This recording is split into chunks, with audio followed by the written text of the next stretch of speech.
গণঅভ্যুত্থানের পরে আমাদের বিরোধী দলীয় নেতা তিনি একটি কথা বলেছিলেন এই গণঅভ্যুত্থানের পরে। ধন্যবাদ জনাব রশিদুজ্জামান মিল্লাত সাহেবকে। উনি আমার একটা বক্তব্যের উদ্ধৃতি দিয়েছেন। হ্যাঁ, আমিও বক্তব্য রেখেছি, কিন্তু সময়টা আপনি সঠিকভাবে বলেননি। গণঅভ্যুত্থানের পরে আমাদের বিরোধী দলীয় নেতা তিনি একটি কথা বলেছিলেন এই গণঅভ্যুত্থানের পরে আমাদের সাথে তিনি বলেছিলেন এই আন্দোলনের সম্পর্কে, আমাদের সাথে এই আন্দোলনের প্রধান নায়ক, আমি তাকে বিশেষভাবে ধন্যবাদ জানাচ্ছি। জনাব তারেক রহমান আজকে সংযুক্ত হয়েছেন। তিনি দূরে থেকেও জাতিকে আমি বলবো অত্যন্ত বুদ্ধিভিত্তিকভাবে এবং সফলভাবে নেতৃত্ব দিয়েছেন।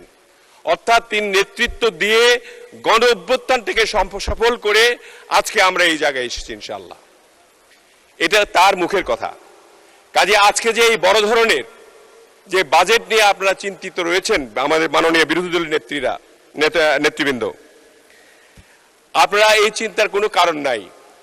এই 9,38,000 কোটি যে বাজেট, এই বাজেট এটা তো ইনশাল্লাহ সম্পূর্ণ পূরণ হবে। এটা হলো জিওবির টাকার একটা বাজেট, গভর্নমেন্টের টাকা। এই টাকা এটা আয় ব্যয়ের সঙ্গে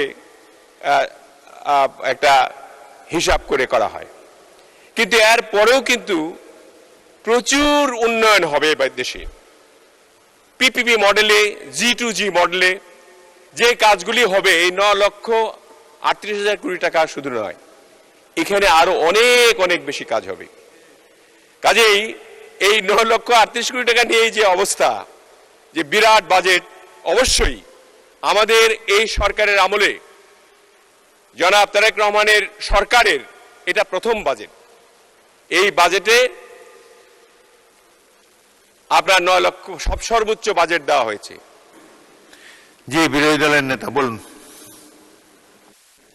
ধন্যবাদ জনাব রশিদুজ্জামান মিল্লাত সাহেবকে। উনি আমার একটা বক্তব্যের উদ্ধৃতি দিয়েছেন। হ্যাঁ, আমিও বক্তব্য রেখেছি, কিন্তু সময়টা আপনি সঠিকভাবে বলেননি।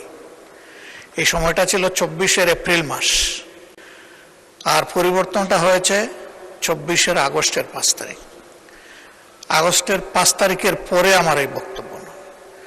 ওই সময় যাদের নেতৃত্বে এই অভ্যুত্থান সফল হয়েছে, আমার মনে হয় আমরা সবাই অন্তর থেকে তাদেরকে সম্মান করি, ভালোবাসি।